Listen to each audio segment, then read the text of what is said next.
They're offering tattoos and piercings, but if you're not interested in a permanent commitment, they also have t-shirts and temporary tattoos.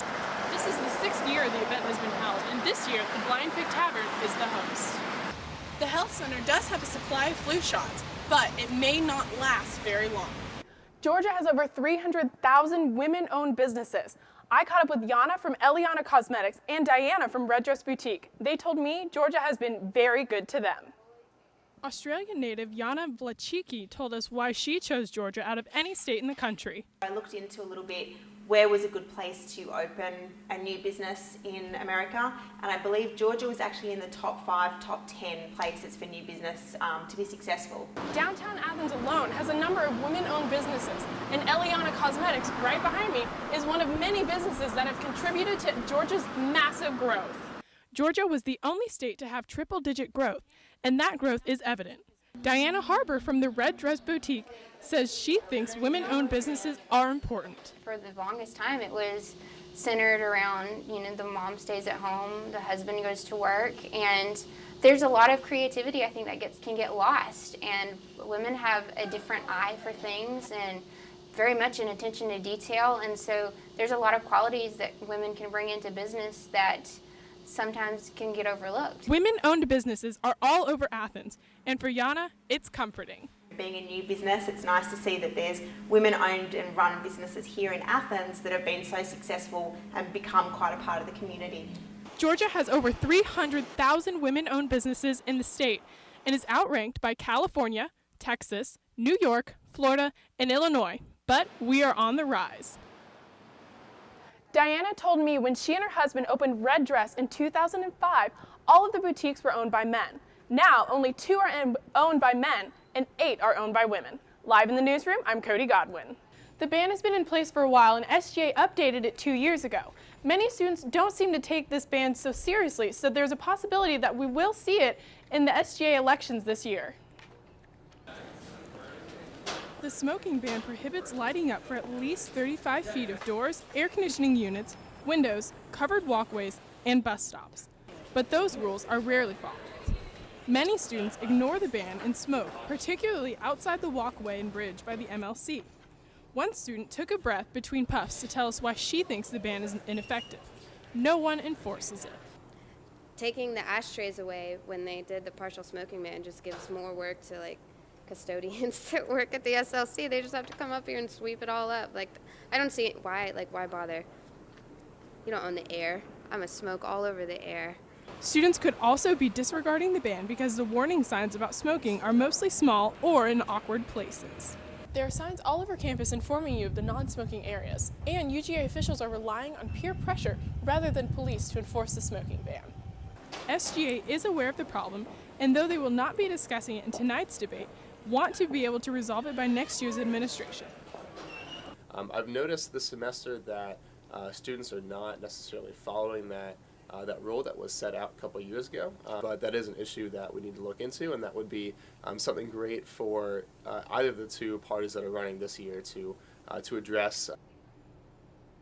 The ban was voted on in late 2010 and has slowly become non-existent, but UGA is the only campus in Athens that allows any kind of smoking. Live from the newsroom, I'm Cody Godwin. On any given day, you'll see people in uniform walking around on campus, and thankfully, that won't be changing. The tuition assistance program that provides up to $4,500 a year has been cut from the Army's budget. The partial scholarship was available for people in the Army and attend school in their off time. The only cadets that the suspension of tuition assistance benefit affects are those that are going through ROTC and are simultaneously serving in a National Guard or Reserve unit. The tuition assistance program will only affect about 15 people here at the University of Georgia, but for schools that are closer to military bases, such as in Columbus, that number would be much higher. The program helps soldiers buy books in exchange for their service, but the program doesn't cover things like room and board. Of those 15, about 2/3 of them, they already have HOPE. And so with HOPE covering a majority of their tuition assistance, they were just using the military tuition assistance to make up the difference.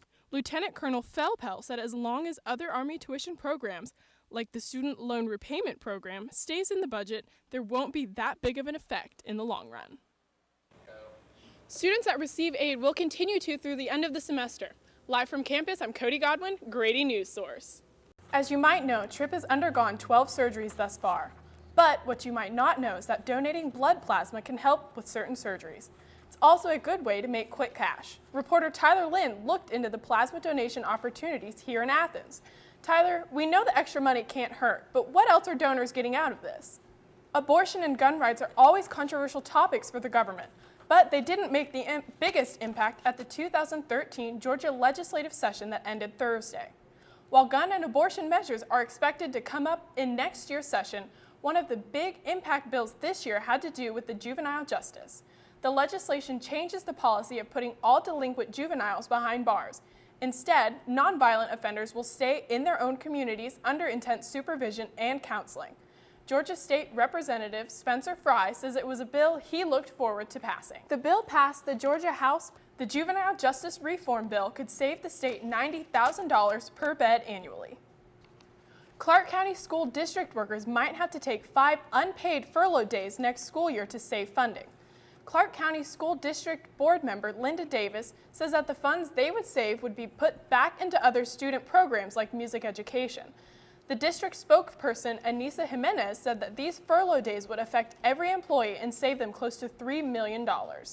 Coughing, sneezing, watery eyes, allergy season is here. Reporter Jordan Bell is live at North Campus with recommendations on how you can combat your worst allergies. Jordan? Public safety. This app is just in time for the Final Four tournament downtown since many people are predicted to use MARTA. A popular publication has named the 40 Watt one of the best places to rock. Rolling Stone magazine placed the club among the best in the country on its list of venues that rock. Out of the 20 clubs mentioned on the list, the 40 Watt came in at 18, with REM's Michael Stipe and other music legends as reasons this club has serious cred. Rolling Stone credits the club's success to its features of big rock artists like the Drive-By Truckers, Patti Smith, Sonic Youth, and the B-52s. The 40 Watt employees are happy with the recognition. One UGA student started a company that is now crawling with business. And when we say crawling, we really mean crawling. We'll let reporter Tess Gilbert explain. Tess, I have to commend you. That was pretty brave. But you say they specialize in crickets and mealworms. Is that all? No, Harmon said that he actually has experience. Reporter Tess Gilbert is live in the newsroom to tell us how things are playing out on a more global scale. Tess, tell us what you have found. 700,000 hours of service. That's how much time UGA students and faculty spent volunteering last year. And now they're finally being recognized for it. UGA has been named to the 2013 President's Higher Education Community Service Honor Roll. This is the highest recognition a college or university can receive for its commitment to volunteering, service learning, and civic engagement. Georgia is number 6 in the nation for senior citizens that are going hungry. Meals on Wheels provides 300 hot and cold meals a day for those in Athens who are at risk for food insecurity. Reporter Liz Egan tells us about an AARP event coming up in support of the Athens Community Council on Aging. Desserts, meats, and dairy, oh my! This Saturday, the Oconee Farmers Market will begin its 10th season.